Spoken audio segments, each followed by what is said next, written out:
Bismillahirrahmanirrahim. Alhamdulillahi rabbil alamin. Wassalatu wassalamu ala asyrafil anbiya'i wal mursalin wa ala alihi wa sahbihi ajma'in. Subhanaka la ilma lana illa ma 'allamtana innaka antal alimul hakim. Ya alim 'allimna min ilmika kama tarda bihi 'anna. Ya halim khalliqna bi khuluqil hilmi wa haqqqiqna bi haqa'iqil ilmi. Allahumma 'allimna ma jahilna wa zakkirna ma nassina. Allahumma yassir wa la tu'assir wa tammim bil khair, amma ba'd. Para hadirin yang dirahmati sekalian, alhamdulillah kita syukur pada Allah. Sekali lagi kita diberi peluang oleh Allah untuk kita berbicara tentang tajuk-tajuk bagaimana untuk kita dapat redha Allah dalam kehidupan kita ini.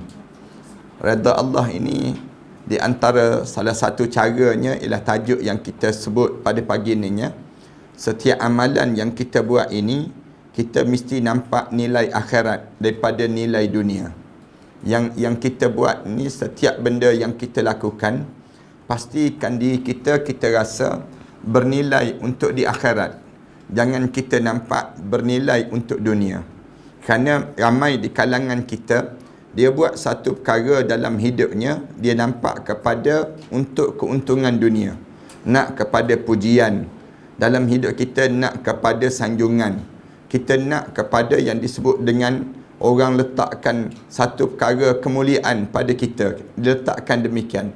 Tapi dalam Islam ni, kalau kamu nak dapat redha Allah, kamu mesti letakkan akhirat keutamaan. Sebab itulah Allah SWT sebut, walil akhiratu khairun wa abqa. Akhirat itu jauh lebih baik dan juga lebih kekal untuk diri kamu. Dalam hidup kita, jangan kita nampak dunia je. Rugilah kalau kita buat satu perkara untuk kita dapat dunia, tetapi kita tak dapat akhirat. Maksud dapat dunia ni apa dia? Di dunia orang sanjung kita, kemudian di dunia orang muliakan kita. Tapi bila kita mati, masuk dalam kubur, tiba-tiba tak ada seorang pun kenal kita. Tak ada pun malaikat mengenali kita. Bahkan kita dihina pula bila masuk dalam kubur. Perjalanan hidup kita ni, kalau kita nak dapat redha Allah, pastikan pada diri kita ni, kita nampak akhirat itu keutamaan. Ini tajuk yang disebut ni, rasailah nilai akhirat dibandingkan daripada nilai dunia. Kalau kita baca tajuk saja, kita tak faham. Tapi kalau kita dimasukkan dengan tajuk ni ialah di mana kita nak suruh kita terasa bahawa setiap apa benda yang kita buat, biar kita tanya, di akhirat nanti kita selamat ke tak selamat dengan amalan yang kita buat ni. Kalau kita boleh tanya soalan macam tu, kemudian kita boleh jawab, ya kita selamat, tanda Allah redha lah pada kita. Tapi kalaulah sekiranya kita buat ni satu benda, tiba-tiba sampai di akhirat kita tak selamat. Bila kita tak selamat sampai ke akhirat, maknanya Allah tak redha lah benda yang kita buat ini. Jangan kita buat di atas dunia satu perkara yang Allah SWT tak redha pada kita.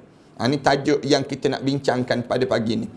Ketika mana manusia diminta bersyukur dan menggunakan segala nikmat yang diberikan ke jalan yang diredai oleh Allah Ta'ala, ada pula manusia yang sebaliknya. Bila hidup atas dunia ni, tak semua orang ni mudah untuk bersyukur. Ramai di kalangan kita ni jatuh kufur dipanggil. Kita ni payah kita nak sebut alhamdulillah kan.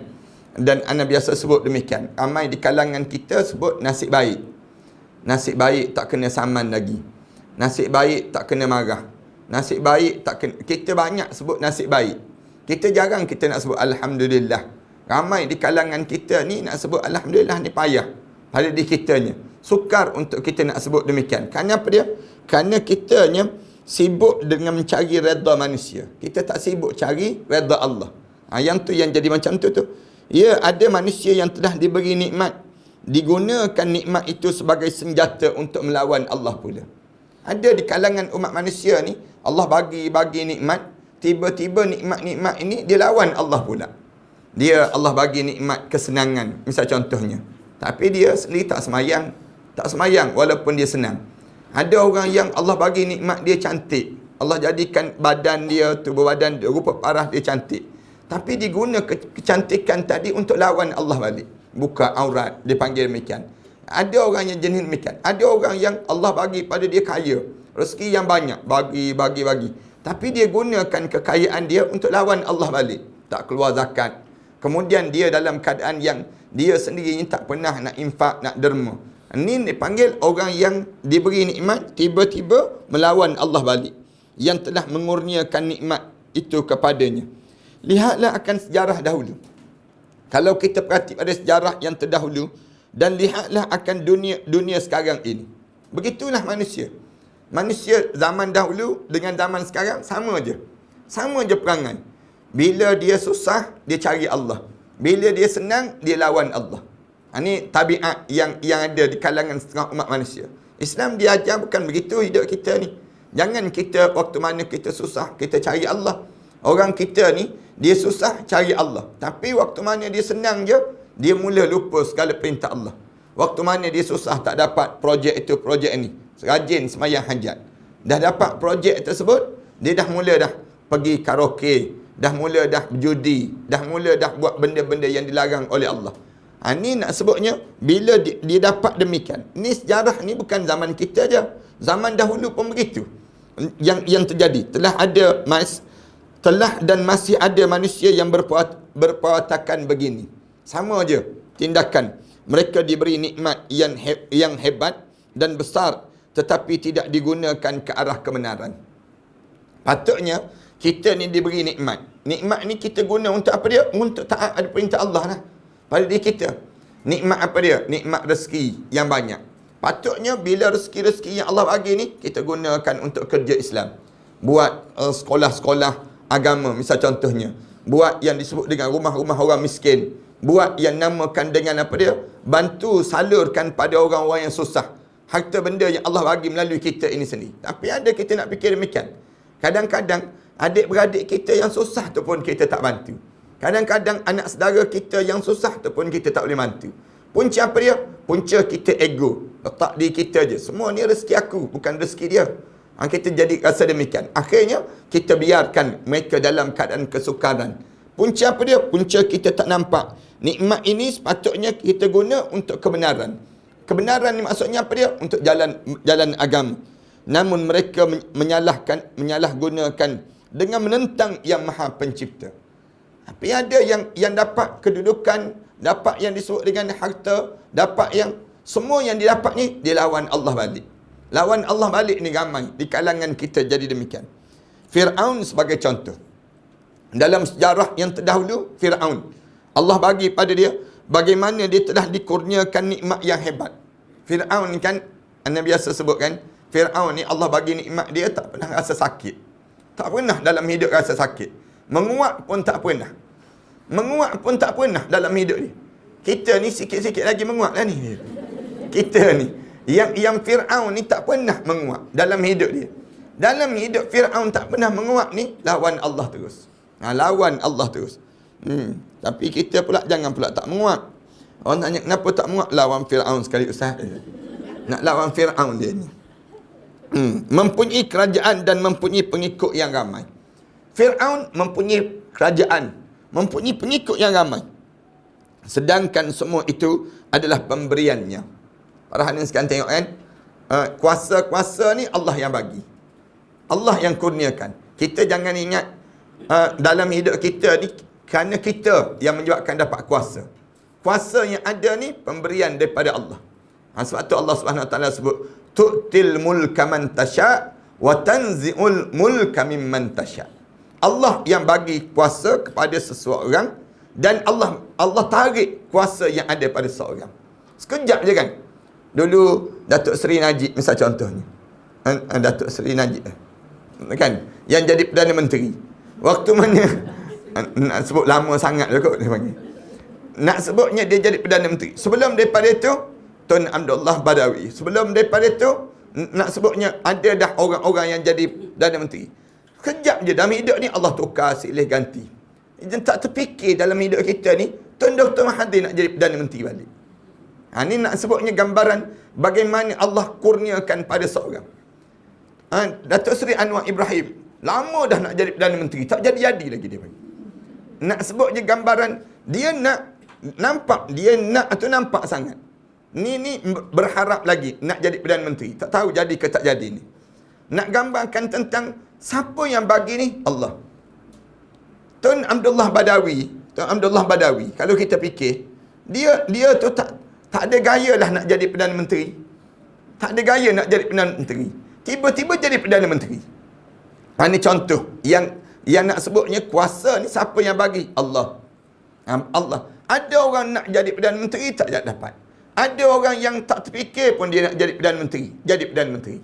Ada orang yang bertahan nak jadi Perdana Menteri sampai mati kalau boleh. Tak jadi-jadi juga. Maknanya dalam hidup kita ni tak ada orang yang boleh terfikir demikian. Kuasa ni siapa yang bagi? Allah. Kalau kita naik sikit lagi, Agung misal contohnya. Agung contoh yang mudah. Patutnya tak letaklah jawatan. Kalau kita jadi Agung, mana mungkin kita nak letak jawatan?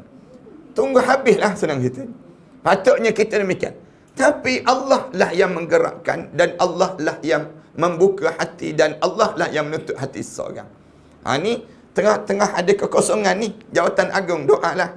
Mudah-mudahan kita jadi Agung, mana tahu. Nak sebutnya demikian. Sebab kita kan pernah jadi permaisuri kan. Pernah jadi raja sehari. Raja sehari kan. Kita pernah jadi raja sehari. Manalah tahu giliran kita pula jadi raja, dia panggil. Jadi Agung. Ni nak sebut gambaran dalam hidup. Dalam hidup kita ni, kita tak terfikir pun keadaan ini. Tapi siapa yang bagi? Allah yang kurniakan kau demikian. Sultan Sultan Negeri Sembilan tu, Raja Negeri Sembilan, dia ingat dah terlepas dah dia giliran dia, tapi kembali balik, dapat balik giliran tadi. Nak sebutnya ramai mana orang yang berharap dia jadi raja, tahu-tahu dia tak jadi raja. Di Kedah misal contoh, Sultan Kedah, kita buat contoh, dia tu generasi yang ketiga dah. Dia tu tak ada harapan sebab ada raja muda sebelum daripada ni. Tapi raja muda mati dulu pada sultan. Kan kita tengok demikian. Tiba-tiba mati. Kemudian naik dia. Ini peluang. Tiba-tiba dia dapat naik. Gambaran apa dia? Semuanya kuasa Allah. Dia tak terfikir pun dia ni nak jadi yang disebut dengan raja dalam hidup dia. Kerana dia ni peringkat abang pada dia ni ramai lagi. Tiba-tiba Allah tulis untuk dia mati raja muda. Kemudian mati pula sultan. Naik dia. Jauh yang kedudukan ini sendiri. Ni kuasa Allah dalam kehidupan seorang. Contoh-contoh. Suatu siapa-siapa yang dia dalam hidup dia nak kepada apa dia? Kuasa, dia nak kepada harta, dia kena rapat dengan Allah. Allah yang kurniakan. Bukan dia kena rapat dengan orang. Kerana orang tak ada kuasa. Ramai mana orang yang mencuba untuk dapatkan, tiba-tiba tak dapat. Sampai hari ni lah, Ana buat contoh yang mudah. Ni kan, Datuk Seri Anwar Ibrahim ni. Tak dapat dia. Tak dapat. Dia mencuba tu lama dah dia mencuba. Mencuba untuk jadi Perdana Menteri. Nak gambarkan, ni tak tahu lagi dapat ke tak dapat ni. Tak nampak gaya macam tak dapat ni, nampak gaya. Nak sebutnya gambaran bagaimana keadaan yang berlaku ni. Kuasa siapa ni? Kuasa Allah. Allah yang menentukan kuasa demikian. Tapi kalau kita sebut macam tu marah pula orang yang berharap kan, orang yang berharap. Tapi kita nak sebutnya gambaran bagaimana kuasa ni siapa yang bagi? Allah. Harta siapa yang bagi? Allah. Sanjungan siapa yang bagi? Allah. Segala benda yang dikurnia dalam hidup kita ni Allah. Tiba-tiba bila Allah bagi, jangan kamu lawan Allah. Jangan kamu lawan Allah. Kamu kena jaga Allah. Yang ni kaedah. Jaga Allah ni maksudnya apa dia? Nampak nilai akhirat. Saya jaga perintah Allah ni kenapa? Saya nak macam ni supaya saya selamat di akhirat nanti. Saya dapat harta biar saya selamat di akhirat. Saya dapat yang disebut dengan kuasa biar saya dapat akhirat. Biar saya dapat akhirat. Jangan kita dapat dunia tetapi kita tak dapat akhirat. Rugi kita. Wahai orang yang ada harta, kalian jangan ingat harta kalian boleh menyelamatkan kalian daripada neraka. Wahai orang yang ada kuasa, kalian jangan ingat dengan kalian ada kuasa menyelamatkan kalian daripada neraka. Tak selamat. Yang boleh selamatkan kalian bila kalian nampak setiap yang kalian ada Allah kalian gunakan untuk agama. Bila gunakan untuk agama, kalian akan selamat. Selamat bukan selamat di dunia aja, bahkan selamat di akhirat Allah Subhanahu Wa Taala nanti. Tu biar kita jadi sampai tahap demikianlah dalam hidup kita.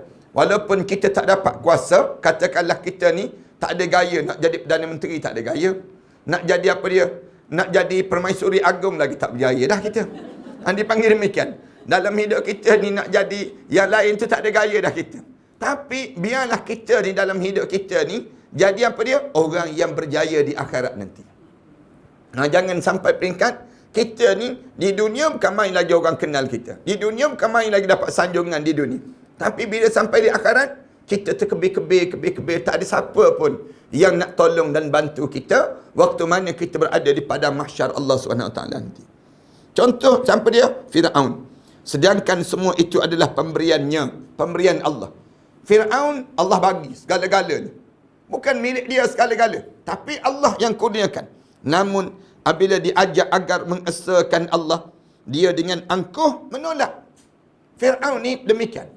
Bila ajak, jomlah kita tunduk pada perintah Allah. Angkuh lawan. Manusia ni begitulah. Bila dia ada kuasa je, belagak nak jadi Tuhan terus. Perangai manusia demikian. Kita ni kalau ada kuasa je, lain terus. Lain terus dalam hidup. Bukan ada kuasa, ada harta je lain. Ada harta pun lain. Para hadirin sekalian, anak biasa buat contoh kan. Kita ni kalau kita nak turun rumah tadi, suami kita tegur, nak ke mana? Nak pergi ke masjid. Ada apa? Ada ceramah. Suami kata, ambil duit ni sikit. Katanya suami, berapa ni bang? Suami hulur duit, RM10,000.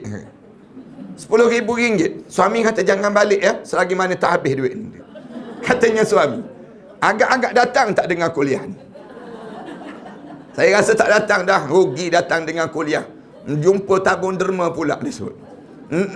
Datang dengan kuliah nak habis RM10,000 ni. Tak habis RM10,000 ni. Kita akan, bila kita datang tu, lenggang kita pun lain terus.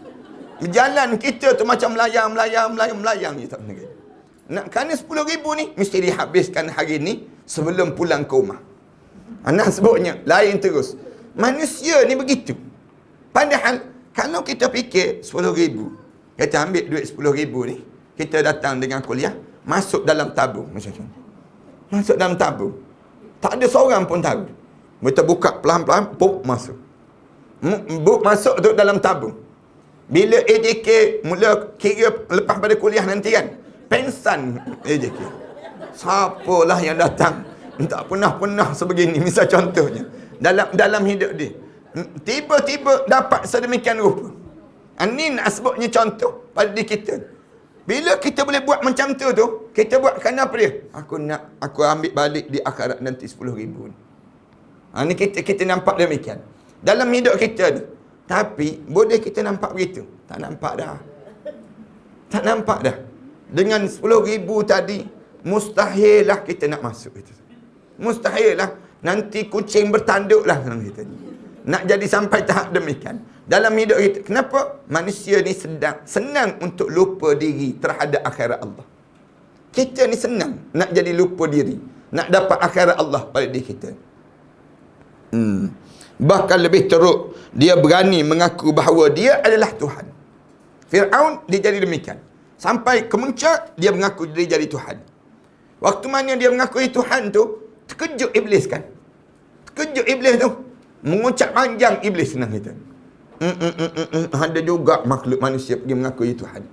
Yang iblis sendiri pun tahu yang dalam keadaan macam ni, ada manusia ni bila dia rasa hebat, dia dah jadi mula lupa daratan dalam hidup dia. Itulah sejarah lalu yang tidak boleh kita nafikan. Sejarah yang telah menjadi sejarah, yang menjadi pelajaran yang penting dalam hidup kita. Bagaimana pula dengan dunia sekarang? Bukankah ada manusia yang berperangai seperti mana Firaun? Dan sekarang pun sama je. Ramai mana orang yang belagak jadi Firaun. Firaun kecil dipanggil begitu. Yang belagak jadi Firaun. Segala nikmat telah dikecapi dan diberikan Allah Ta'ala kepadanya. Namun janganlah hendak mensyukurinya, malah digunakan pula ke jalan yang dilarang oleh Allah Subhanahu Wa Ta'ala. Allah bagi je duit banyak sikit, pergi judi terus. Banyak sikit je. Kan yang berlaku dekat orang Langkawi. Bila jual tanah tu mahal. Satu ketika dahulu jual. Seka dapat 3 juta, 4 juta. Dapat duit ni. Bila dapat duit jual di tepi-tepi pantai, tanah tepi pantai tu. Apa yang mereka buat? ambil duit tu, pergi ke Songkla, pergi ke selatan Thailand, pergi ke Thailand tu berjudi. Dalam masa 2 minggu habis duit tu. Habis 3 juta ringgit. Anak sebutnya sampai begitu, balik-balik tu mereng terus. Balik tu tak sedar diri terus. Nak sebutnya apa dia? Habis dalam sekejap je. Ini contoh manusia. Bila dah diberi demikian. Ramai mana orang peneroka yang dia dapat bantuan segera sebelum daripada ni kan. Dapat ni. Beli kereta baru terus. Beli kereta baru, buat rumah, macam-macam gaya. Yang beli kereta tu tertahan tu. Peneroka Felda yang ada tempat tanah dia tu, tanah yang bernilai. Bila dibayar ganti rugi dan sebagainya, mula dia tak sedar diri. Masuk macam-macam gaya masuk ni. Ejen jual kereta. Akhirnya buka pameran, pusat pameran kereta dalam kawasan-kawasan demikian. Kemudian dijual. Jual dengan harga yang nak suruh dapat ni, duit dia baru dapat banyak ni, beli kereta-kereta demikian. Tengok tersadai kereta tersebut. Tak boleh nak maintain. Maintenance terhadap kereta tu besar dan mahal. Satu ketika akhirnya jual kembali. Jatuh nilai dalam hidup mereka tersebut. Allahu Akbar. Manusia kan, dia pergi beli kereta. Kalau beli tanah, tahan juga. Beli tanah ni lagi naik nilai dia. Kena gaya lagi naik. Beli property, misal contohnya. Tapi tak, orang kita, dia nak bergaya tu. Bila dia nak bergaya, dia beli kereta mewah. Bila dia beli kereta mewah, dia sendiri tak reti nak maintain terhadap kereta tersebut. Bila begitu, kena pula rosak kereta-kereta tersebut. Digunakan dengan cara tak betul. Di waktu tersebut, akhirnya dia terpaksa menolak kembali kereta itu dan dia rugi kerugian yang amat banyak daripada duit-duit yang telah dilaburkan itu.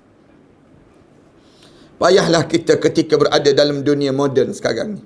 Dunia yang penuh dengan materialistik. Dunia kebendaan kan. Dunia kita sekarang, kebendaan dan sebagainya. Dunia sekarang ini adalah dunia yang penuh dengan kejaran untuk dunia. Dunia kita sekarang ni, orang turun pagi balik gelap, kejar dunia je. Kalau kita tanya kejar apa, mengah-mengah ni, sampai tak ada masa dalam hidup. Kejar harta, kejar harta. Di Malaysia kita ni lagi dahsyat. Berkejaran dalam hidup. Sebab tu, kalau kita pergi ke Abu Dhabi, kita pergi ke Dubai, kita pergi ke Qatar dan sebagainya. Orang Malaysia kita yang kerja di luar negara, bila kita tanya tak nak balik Malaysia ke? Tak nak dah. Sonok dekat sana lagi. Hidup kat sana. Walaupun kat sana tak ada mak ayah, walaupun kat sana tak ada. Tapi bagi mereka, bila kerja dekat negara-negara yang sebegitu, yang menyebabkan di waktu mana mereka dapat kedudukan dan mereka rasa seronok dengan suasana yang dapat tadi, mereka duduk dan rasa tenang, tak rasa letih dan penat dalam hidup mereka demikian. Anda tanya mereka, berapa gaji sebulan? Tak banyak Ustaz, 30,000, 40,000 ringgit. 30,000, 40,000. Tapi Ustaz seronok Ustaz, dia kata. Turun pagi, turun pukul 9 pagi, masuk kerja. Pukul 2 petang, pukul 3 petang dah balik. Dah balik dah. Balik dengan family dah. Malam dengan family. Hidup dengan keluarga dah. Ada, dia kata cukai pun tak ada. Kemudian rezeki itu memang khusus untuk kita dan keluarga. Tu je disebut. Cuma dia kata, ni kehidupan mereka. Kalau kita tanya mereka, suka ke? Suka, dia kata. Kehidupan yang demikian. Orang-orang yang hidup begitulah. Ya Allah kurniakan pada mereka demikian. Kita ni kalau kat Malaysia ni, cuba tengok pagi pagi jam. Nak kerja apa tu? Kerja harta. Berkejaran, turun pagi. Petang je jam pula. Kemudian balik senyap dalam rumah. Esok kerja lagi. Begitulah dalam kehidupan. Dalam kehidupan kita, habis kehidupan kita demikian. Sedar-sedar mati atas kerusi dah dia. Ni kan apa dia? Mengejar dunia yang tak berkesudahan. Kita rasa bernilai sangat dengan nilaian dunia. Orang kita bila cuti je, mula pergi kedai-kedai, beli barang-barang. Handbag tu berpuluh-puluh dah handbag kau. Kat rumah ni sendiri. Kemudian pakaian kita banyak mana dah pakaian kita. Pakaian kita tu beralmari dah dalam almari kita. Kemudian nak sebutnya yang kita pakai satu je. Yang kita pakai kan. Tapi kita beli tu banyak bukan main lagi. Koleksi konon-konon. Kita beli barang-barang demikian. Tapi kita tak guna pun. Ramai mana orang yang dia beli banyak-banyak, dia tak guna pun pada diri dia. Dia biar je, jadikan satu koleksi dalam hidup dia. Yang ni pun satu pembaziran dalam kehidupan kita. Ni cakap banyak kan kena marah pada orang kan. Kita sebut benda demikian. Tapi itulah kehidupan hakikat yang kita lalui. Ana pergi setengah-setengah rumah, jemaah-jemaah bila minta ana halau hantu ni kan. Masuk rumah-rumah yang rumah-rumah mewah dan sebagainya. Kejap kita tengok. Ya Allah, kita tengok. Kita kata bilik apa ni? Ni bilik handbag Ustaz. Bilik handbag. Tengok koleksi kedai ke bilik ni kita tengok. Ni tempat untuk, dia kata memang bilik untuk letak beg dia tu. Lepas tu masuk satu lagi bilik. Jom Ustaz masuk lagi bilik. Bilik ni penuh kasut pula. Kasut penuh dengan satu bilik tu dengan kasut. Allahu Akbar, manusia sebut demikian. Manusia ni sampai tahap demikian. Parahan sekian kalau duduk tempat anak jumpa macam-macam gaya orang. Kita tak terfikir kita. Kita pergi rumah orang kaya tu, ada setengah rumah orang kaya tu. Bila masuk rumah dia tu, dia ajak, jom Ustaz kita turun ke bawah. Nanti turun ke bawah. Dalam kubur ke kita tanya? Tak, dalam tanah ni ada 3 tingkat lagi dia sebut. 3 tingkat lagi. Turun dalam tanah guna lift tu, turun. Dalam tanah tu. Turun. Ada 3 kolam renang kat bawah. Anak sebutnya manusia bila mewah sungguh dalam hidup mereka. Allahu Akbar. Tak tahulah. Habis tu jemput saya ni kenapa? Rumah saya ni berantu Ustaz. Berantu. Tidur ke atas katil, terjaga bawah katil dia sebut. Malam-malam ada je yang menarik ujung kaki. Yang menarik ujung kaki, yang tarik. Nak sebutnya gambaran bagaimana hidup kita ni mewahnya sampai tahap itu. Berapa ramai orang yang tidur beralaskan lengan saja mereka. Susahnya hidup mereka. Ini nak sebutnya gambaran. Kita ni jauh Allah kurniakan. Tapi kita rasa nikmat dengan dunia ini. Jadi begitu. Akhirnya semayang pun tidak. Baca Quran pun tidak. Pada diri kita. Kemudian rumah kita pun payah orang nak datang. Sukar. Adik-beradik kita nak datang pun susah. Pagar tinggi-tinggi tu. Hampan dekat pintu pagar tu. Awas anjing garang. Itu tu. Dekat pintu pagar tersebut. Nak sebutnya orang nak dekat pun takut. Tetapi tidak rasa dengan nilaian akhirat itu jauh lebih besar dibandingkan dengan nilaian dunia. Sepatutnya kita perlu merasakan nilaian akhirat itu adalah lebih utama. Dalam hidup kita ni, letak akhirat itu lebih utama. Ataupun tidak. Ana bercakap dengan toke kepada Menate ni, Menate. Sekarang ni dia ada restoran Jahit ditukar nama daripada Menate tu, dia bagi pada orang lain. Kemudian dia buat satu restoran lagi, dia panggil Jahit, dia panggil di Ampang tersebut. Bila dia jemput anak makan daging wagyu ni, dia jemputlah anak makan. Lepas anak makan tu, sedaplah daging ni, kita makan tu, anaknya bila dia jemput, anak ajak kawan pula, ajak 3 orang lagi kawan ikut serta makan. Kita ingat ke dia nak jemput makan biasa-biasa lah. Rupa-rupanya letak daging yang mahal tu lah. Bila anak tanya berapa harga daging, 2 keping, 3 keping ni, daging ni, dia pun sebut lebih kurang 4,000 lebih. 4,000 lebih satu pinggan. Maknanya kalau makan 4 pinggan ni 16,000 lah lebih kurang. Tapi Ustaz jangan bayar, dia tu. Tak saya bayar. Anak pun lega lah kot lagi tu. Alhamdulillah. Tak kena bayar ni. Kena bayar 16,000 malam tu, jenuh kitanya.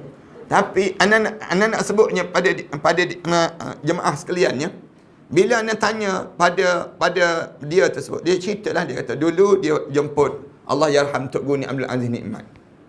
Dia bagi makan, dia masak daging tu sedap. Dia tak guna garam. Dia sebut dia tak guna garam, dia tak guna minyak. Maksudnya makanan tu dia masak betul lah, cara betul. Tak ada garam, tak ada apa yang dia gunakan tersebut, dia kata. Kemudian dihidang kepada Allah yarham Tok Guru. Daging tu yang paling mahal disebut. Dia tak bagi tahu dia Tok Guru, Allah yarham Tok Guru ni. Allah yarham Tok Guru dah tak ada ni, kita boleh cerita lah. Dia pun ambil lah. Dia ambil. Allah yarham Tok Guru tu ambil makan. Makan tu dia tengok. Makanan daging apa ni sedap macam ni dia sebut. Sebab letak dalam mulut tu, masuk tu sedap yang amat sangat. Daging apa ni sedap macam ni. Tok Guru ambil, Allah yarham ni ambil. Dia cerita dah. Dia kata, Tok Guru ni daging yang mahal sekali. Mahal? Allah yarham Tok Guru ni Azim. Tanya, mahal? Mahal berapa? Dia kata, yang Tok Guru makan ni, dia kata sekeping ni, sebelah ni dia kata dekat dengan RM32,000. 32,000. Allah yarham Tok Guru ni, dia dengar 32,000 tu, dia tolak terus. Tolak ke tepi. Tolak terus. Pinggan tu, dia tolak ke tepi. Katanya Haji Mus ni lah. Haji Mus yang nyebut. Dia kata, saya terkejut bila Allah yarham Tok Guru tolak. Padahal ada lagi daging-daging yang banyak ni, nak bagi makan ni. Bila saya tanya, kenapa Tok Guru? Tak sedap ke tolak? Katanya Allah yarham Tok Guru, hamba bimbang kalau tak boleh makan di akhirat nanti. Kalau hamba makan ni, di akhirat nanti tak termakanlah hamba yang ni. Dia berhenti terus tak nak makan. Allah, dia kata, Haji Mus tu dia cerita, menyesal cerita pada Tok Guru. Harga dia. Kitanya buat nak suruh dia makan. Tiba-tiba dia tak nak makan. Tak nak makan. Bila dia dah rasa, dia takut kalau dia tak boleh makan di akhirat nanti. Ni nak sebut je orang yang hidupnya akhirat dia panggil. Kalau para hadirin sekalian perhati Nabi Muhammad sallallahu alaihi wasallam. Rumah dia kan, rumah dia tu tengok sekarang orang buat lakaran kembali. Rumah Rasulullah. Macam mana katil dia, macam mana rumah dan bentuk yang ditunjukkan dalam sirah. Kita tengok rumah Rasulullah tu, tak padan-padan pun rumah macam tu.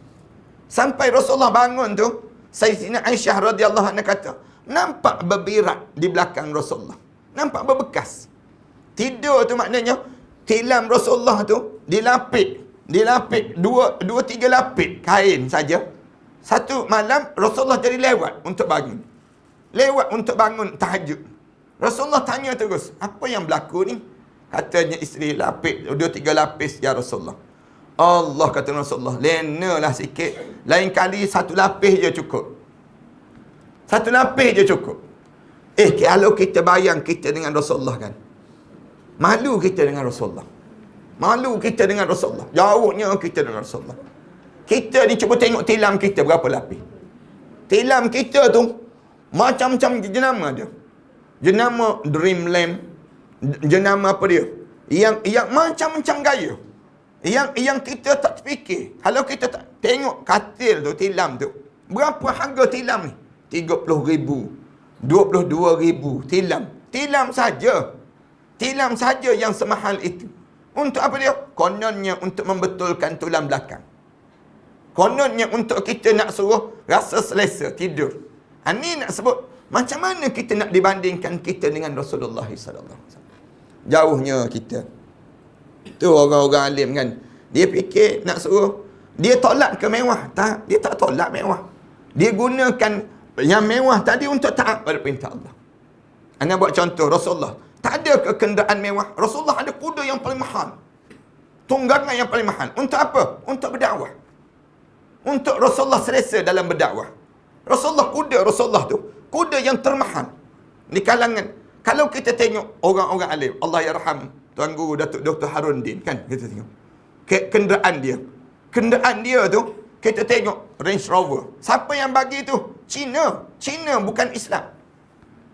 Yang bagi pada dia, tanggung dia taja. Dan dia pesan kan, nombor ni kalau meninggal dunia pulangkan balik pada Cina tersebut. Nombor plate tu. Nombor plate yang ada tu, ada sekarang dekat Sungai Petani tu. Nak sebutnya, nombor plate yang dia naik sebelum daripada ni, orang bukan Islam tanggung dia. You nak pergi ke mana, you pergilah. You kuliahlah, you ceramahlah. Kemudian gunakanlah. Sama Allah yarham Tok Guru ni Aziz, sama dengan apa dia? Tok Guru orang-orang alim ni. Dia tak guna ke benda yang mewah. Guna tapi guna untuk kerja Islam. Guna untuk kerja Islam.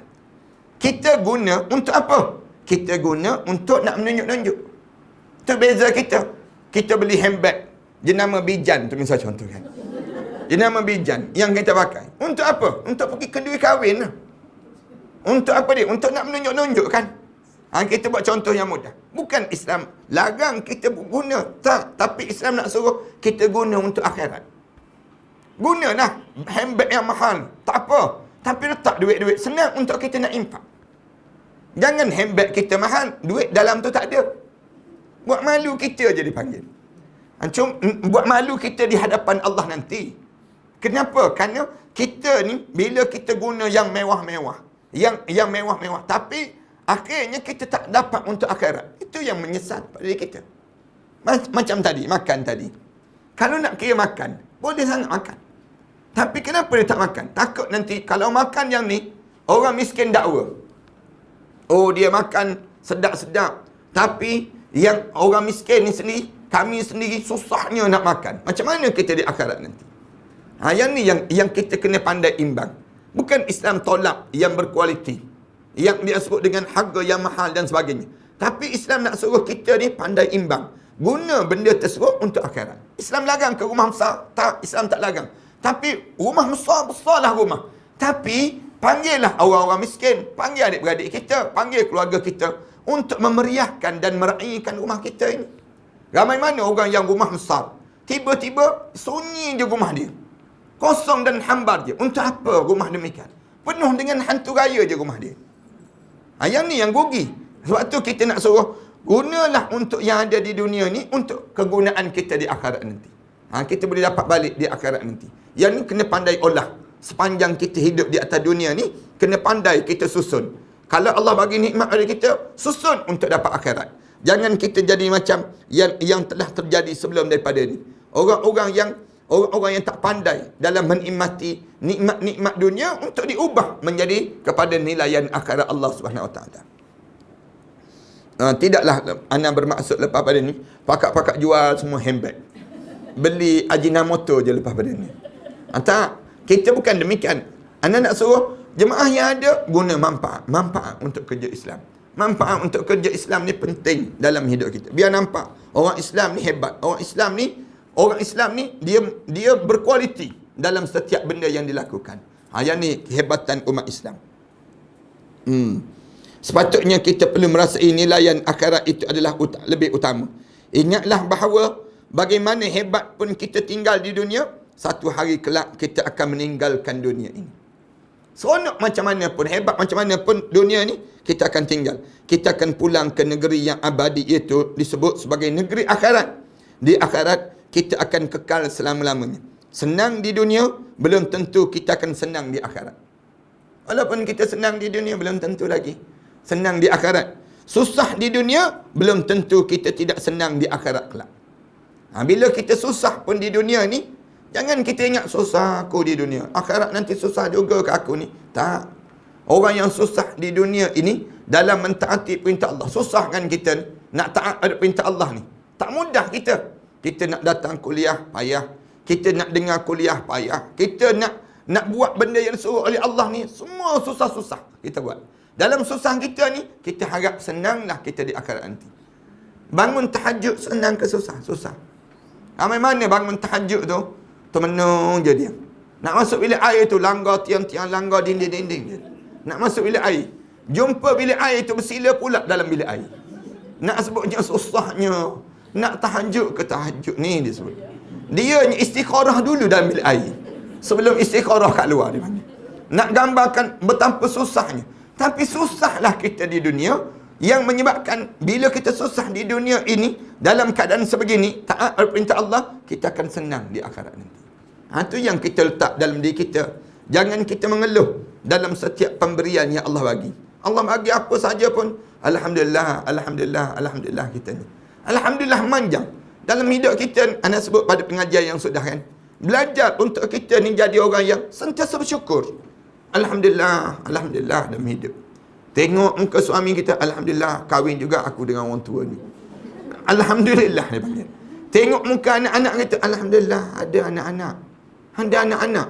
Orang lain Allah tak kurniakan sebegini sebagaimana kita. Ni Alhamdulillah kita ni sentiasa ada. Tengok kawan-kawan sebelah, Alhamdulillah aku masih ada kawan lagi.